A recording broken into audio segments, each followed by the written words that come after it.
Dallas has been uberly struggling, Caleb, and Mavs fans don't get mad at us because hey, I'm not gonna be the one to say I told you so, but Caleb, say it. We told you so. We told you guys. And Dallas has been extremely struggling. They've played the Nuggets, the Jazz twice, and the Suns this week, and they've lost all 4 games. Denver has been playing a lot better, but that was a tough loss. You mentioned earlier about the Utah game. They lost both games in double digits. They lost both of those games, Caleb, by a combined 23 points. And then even against Phoenix, they were up the entire game. I wasn't watching too much of it, but I was keeping my eye on it. And they lost again. They gave up that lead in the third quarter and they couldn't come back.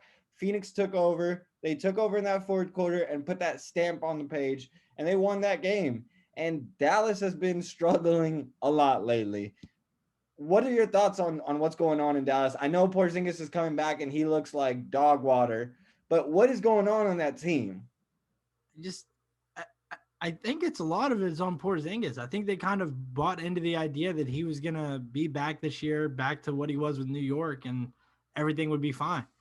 And that's not the case so far. I mean, Luka's still putting up like almost 30, 10, and 10, but at the same time, he's not getting really any help from anybody. I mean, I think Tim Hardaway Jr. is having a decent-ish year, but when that's your second best player in the Western Conference, you're not going to go too far. You know what I mean? Like you're going to struggle a lot.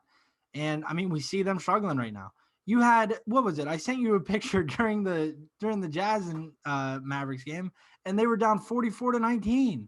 How do you fall down that much? It's concerning that they can't get anything going. And even when they have a lead like they did against Phoenix, it doesn't matter. They still choke it in the end. And I don't know. They have a lot of stuff to figure out there. I think like a lot of stuff. I don't know why people were placing them as the second seed in the West. That seems so ridiculous to put them there.